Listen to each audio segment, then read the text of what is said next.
बिस्मिल्लाहिर्रहमानिर्रहीम। मेरे किसान भाइयों, मैं हूं आपका मेजबान प्रोफेसर राणा नेमत। आज मैं आपको गर्मियों वाले प्याज के रेट के बारे के अंदर बताऊंगा, क्योंकि गर्मियों के प्याज के बारे के अंदर जो खबरें आ रही हैं वो ये आ रही हैं हर जगह पे ही कि यार इतना प्याज लग गया है कि लोगों ने छतों पे भी प्याज लगा दिया है। और भाई ऐसी बात नहीं है। अल्लाह तबारक व तआला करम करेगा। अल्लाह तबारक व तआला की रहमत से जो है वो नाउमीद नहीं होना चाहिए। तो मैं आपको गर्मियों के प्याज के रेट के बारे के अंदर एक तजिया पेश करता हूं कि भाई आप ये देखें कि जो गर्मियों वाला प्याज है ना, वो हमारा अमूमन जो है, जो आजकल लग रहा है या जो लगेगा, ये अमूमन हमारा यानी चौथे महीने के आखिर में यानी अप्रैल के, और ये मई के अंदर आता है हमारा प्याज। तो मई के अंदर जो है लाड़काने के अंदर भी प्याज लगा होता है, सिंध से भी प्याज ने आना होता है, बाकी इलाकों से भी आना होता है। तो उस वक्त और प्याज लगा भी बाकी बहुत ज्यादा है। लेकिन प्याज फसलें हमेशा ज्यादा लगती हैं, सारी ज्यादा लगती हैं, लेकिन मौसमी जो हालात होते हैं वो उसका फैसला करते हैं कि आया फसल जो है उसकी पैदावार कितनी हुई है। अब आप देखें कि अब प्याज के लगाने वाले पुराने काश्तकार तो अपनी जगह पे मौजूद हैं, लेकिन नए काश्तकार बहुत ज्यादा आए हैं। अब नए काश्तकार जो हैं, जिनका तजर्बा नहीं होता, तो वो काफी चीजों के अंदर पहले साल जो है वो उसमें मार खा जाते हैं, यानी उनकी पैदावार उतनी अच्छी नहीं होती जितनी पैदावार पुराने काश्तकार की अच्छी होती है। लेकिन ये भी अल्लाह के इख्तियार होता है। वैसे तो बाज़ दफा पुराना काश्तकार भी तारों भी डूब जाता है, वो एक अलग बात है, लेकिन अमूमन मैं एक फार्मूले की बात कर रहा हूं। तो भाई प्याज जितना लग गया है वो बहुत ज्यादा लगा है। तो अब आप ये देखें कि हमारा जो हाइब्रिड प्याज है, अब हाइब्रिड प्याज जो है वो हमारा तकरीबन 15 फरवरी से शुरू होगा। ठीक हो गया। अब 15 फरवरी से जब शुरू होगा तो वो उस वक्त ये प्याज जो लगा हुआ है हमारा इस वक्त, जो हमारा इस वक्त चालू हुआ, आप ये कह सकते हैं, मैं यानी आज तारीख जो है वो 5 जनवरी है और ये आगे फरवरी तक चलता रहेगा। तो ये यानी ये प्याज उस वक्त खत्म हो चुका होगा तकरीबन। अब उसके बाद जो है प्याज कौन सा आएगा? हाइब्रिड प्याज आएगा। अब हाइब्रिड प्याज जो होगा या इसमें कोई अगेता लगा होगा वो आ जाएगा, ये खत्म हो जाएगा, वो आ जाएगा। अब जब हाइब्रिड प्याज आएगा आपका, तो ये 15 फरवरी से अगर ये शुरू हुआ, तो लिहाजा लोग जो है वो अमूमन ये करते हैं कि उसके अंदर से कच्चा प्याज जो है, छोटा प्याज उखाड़ के और उसको जो है वो बेचना शुरू कर देते हैं। तो अब वो जब बेचते जाएंगे तो जहां उनकी पैदावार आप ये कह सकते हैं कि 100 बोरी आनी थी, वो 50 बोरी रह जाएगी। जहां पे 1 लाख एकड़ की काश्त थी, तो वो 50,000 एकड़ की काश्त रह जाएगी पैदावार के लिहाज से। तो इस तरह ये पैदावार जो है उनकी कम आने की वजह से ये जो है वो इनकी काश्त जो है वो भी कम हो जाएगी।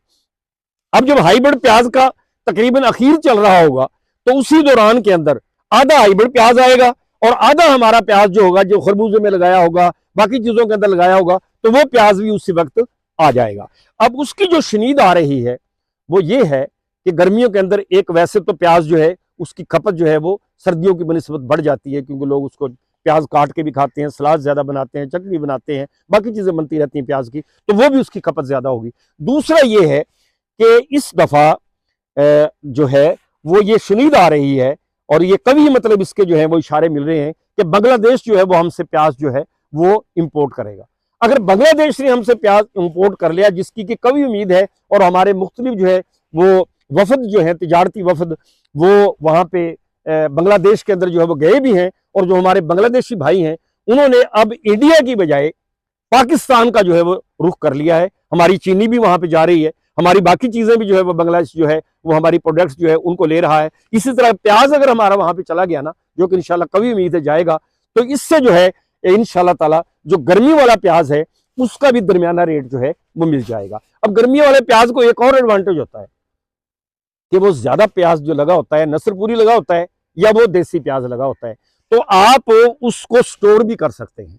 उस प्याज को ये जरूरी नहीं होता कि जैसे आजकल का प्याज है कि आपने उखाड़ लिया तो फिर ये फूट आएगा और उसको जल्दी बेचना पड़ेगा। तो वो आप उसको स्टोर भी कर सकते हैं कुछ दिन के लिए, कुछ बेच लिया, कुछ स्टोर कर लिया।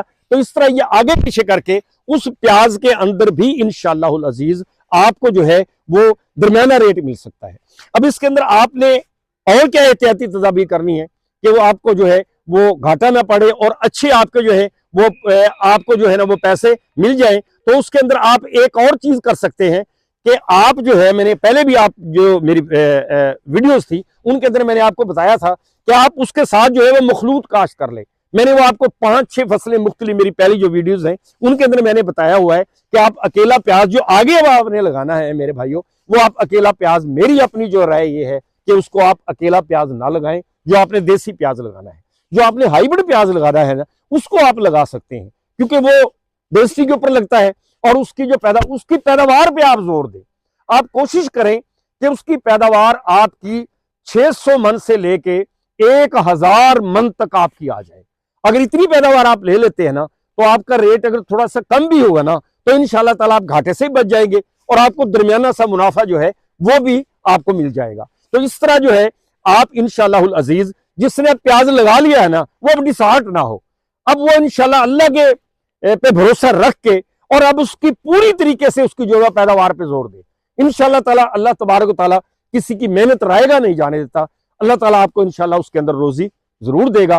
तो इस तरह इंशाल्लाह आपका जो गर्मी वाला प्याज है उसमें भी अल्लाह तबारक ताला कोई ना कोई ऐसा सबब बना देगा। बाज़ दफा ये जो हमारी रियासतें हैं मुख्तलिफ, उनके अंदर भी जो है वो प्याज जो है वो दुबई के अंदर भी जाता है। इसी तरह इंडिया के अंदर भी ये शुनीद है कि वहाँ पे प्याज की जो वो काश्त कम है। कुछ सूबों के अंदर उन्होंने बैन भी लगाया हुआ है कि वहाँ पे बीमारी बहुत ज्यादा घर कर गई है। तो इस तरह ये मिला जुला के ना इंशाल्लाह आपको उसका रेट भी अच्छा मिलेगा, आप जो है उससे मायूस जो है वो ना हो।